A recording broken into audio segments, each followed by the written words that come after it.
You're listening to the Disruptive Franchise Podcast with Stacey, the podcast that celebrates innovation in franchising and peeks behind the curtain of failure, success, and the future of the franchise industry. Do you need more leads, or do you need to better convert the leads that you have? It's a great debate topic, isn't it? It's one that we actually talked about at the Disruptive Franchise Awards this year. And we got the room, everyone who was there, to put their hands up and tell us which one. And almost every single person in the room thought that they didn't need more leads. Instead, they needed to focus on the ones that they already had and converting them. I found this really, really interesting. And our experts on the stage, we had our expert panel out, and they all agreed as well. And I do, to a point. And I think it's really important, if you are collecting leads, maybe you've got a database there, an email list.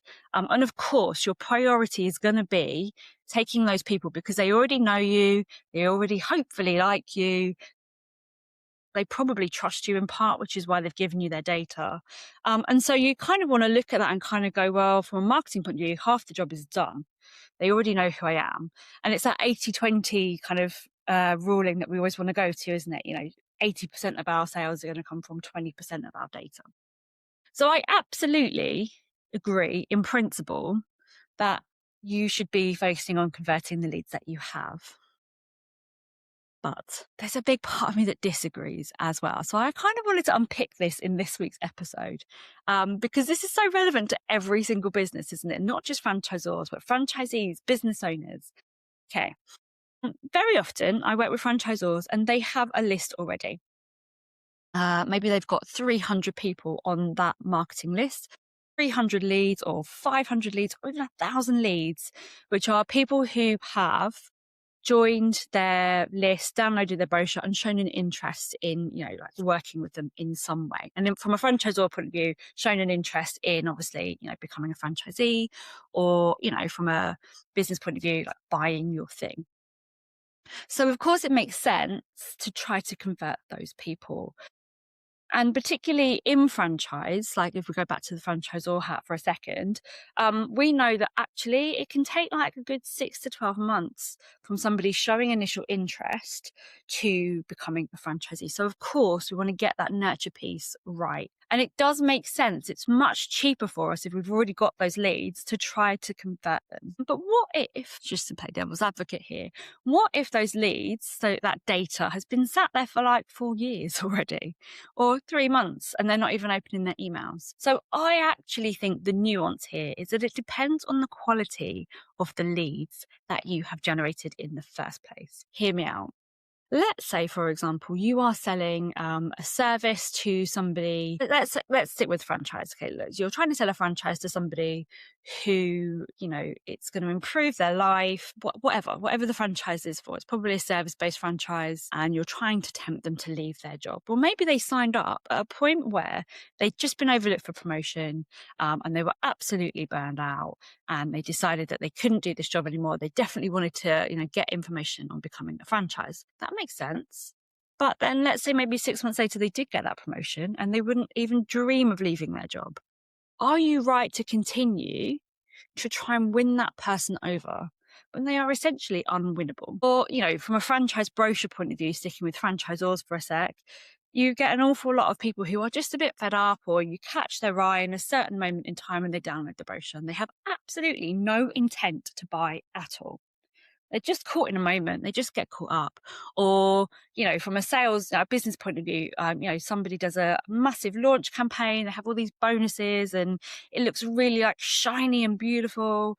And they get leads on their list because they're doing this launch. Maybe like 4,000 people sign up for, the launch event, but only 2,000 show and the other 2,000 still on the list.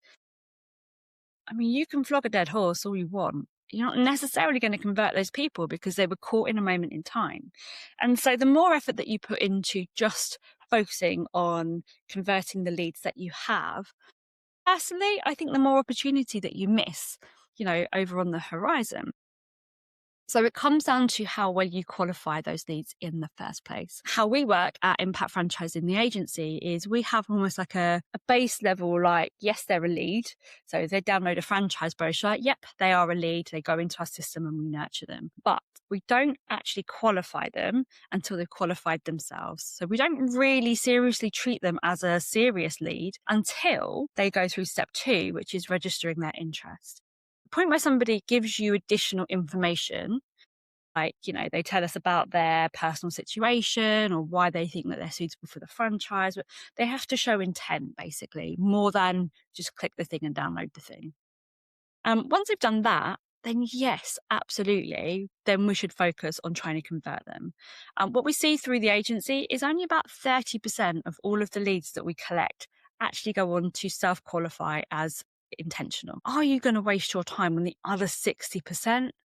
Well, we don't actually. Yes, they stay in the system. No, we don't close them off, but we're not going to chase them because they're very, very unlikely to convert at that point in time. So yes, focus on converting the leads that you have. I do agree with that. But what if half the leads on that list are completely unsuitable, signed up for the wrong reason? You get a lot of offer chasers as well. Like if you put a special offer out, you'll get more sign-ups. But are they the kind of people that are going to actually come and buy your service at full price? Probably not. So rather than just focusing on converting those leads, actually, you have to be looking at bringing in more leads as well, more qualified leads, more of the right leads. I don't think for any stretch of the imagination that you need hundreds and hundreds of leads to sell something. I think you need a few of the really, really good, high quality, right ones. Number one, you've got to get really, really clear on what it is that you're selling. Number two, you've got to get really, really clear on who wants to buy it. Number three, you've got to get really, really clear on how do you go find those people. Because what we don't want to do is stand in a field with a megaphone equivalent and just shout out, come and buy my stuff.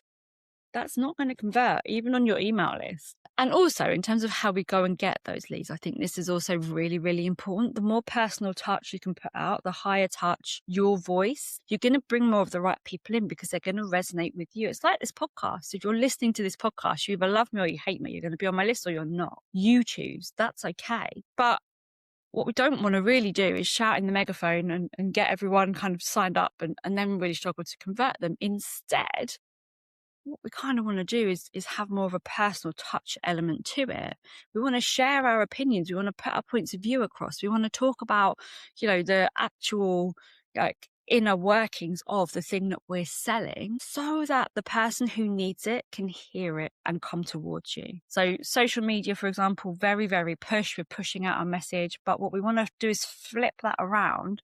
Video is a great way to do this and pull the right people towards us so that they inquire. They are the ones far more likely to convert. So controversially, I think actually it's often more important to go and get that new blood in, the predictable pipelines, the people who actually are more likely to go and convert in the moment.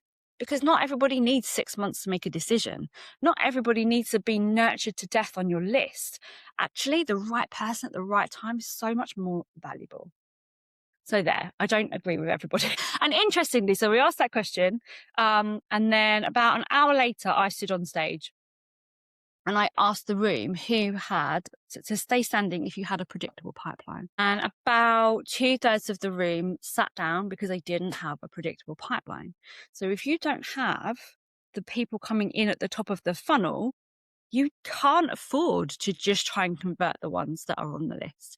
That's why they don't have a predictable pipeline, because their energy is in the wrong place. Yeah, so I think I'm vindicated in not agreeing with the masses at that one. I think the other thing about, new versus old is that we have this notion of sunk cost. Well, I've already put so much effort into those people. I don't want to let them go.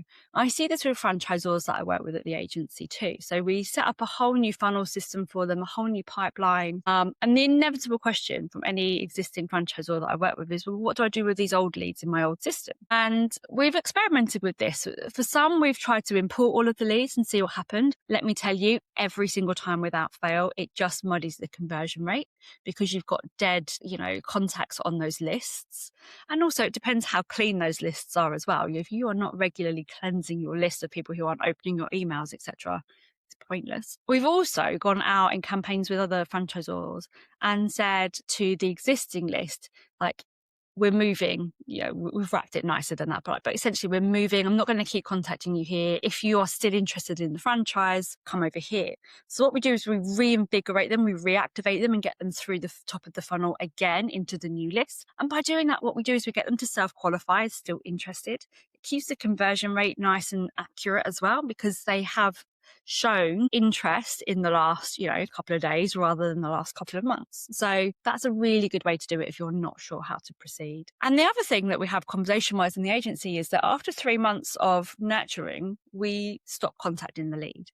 And franchisors always feel really edgy with this. I advocate this in any sales situation. They feel edgy because we've done all that work to get them in. But actually, after 3 months of emails, and we've got really high open rates, so we're not just spamming them, we're giving them actual value through the emails. But after 3 months and having conversations with these people and stuff like that, actually, are you likely to convert them at that point in time? No.